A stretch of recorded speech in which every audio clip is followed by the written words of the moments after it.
Hi everyone, welcome to WebTech Production. In this part of CSS tutorial series, I will show you how to select HTML element by using element ID. So let us practically see how to select HTML element by element ID. Let us start coding. Now change the title of document to ID selector. Now let us create two paragraphs.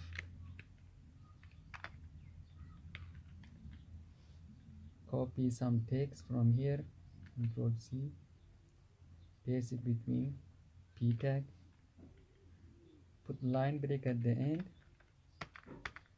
Now let us create another paragraph element, type p tag, and copy and paste text between p tag. Now let us save this file. Go to file, select save. As you can see, we have created two paragraph elements successfully. This is first paragraph and this is second paragraph. Now let us assign ID to each paragraph element. For assigning ID to HTML element, we only need to use ID attribute. So let us assign ID to both paragraph elements. Use ID attribute and set the value of ID attribute to first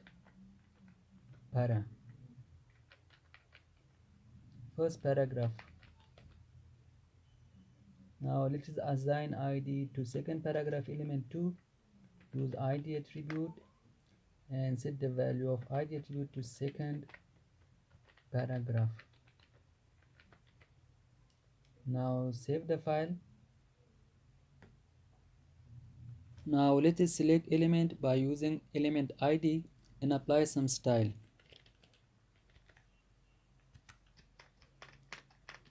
For selecting element by using element ID, first of all we need to type hashtag.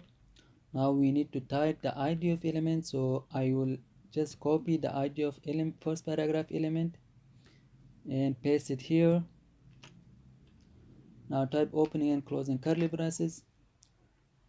Now use CSS property. In our case, I want the color of first paragraph to be blue, so I will use color property and set the value of color property to blue. Put semicolon at the end. Now let us select another element. So let us just copy the ID of second paragraph element and paste it here. Now type opening and closing curly braces. So I want the color of second paragraph to be red, so I will use color property and set the value of color property to red. Put semicolon at the end. Now go to file and save. As you can see, web browser displayed first paragraph in blue color and second paragraph in red color. Okay guys, this was the example of selecting element by using element ID.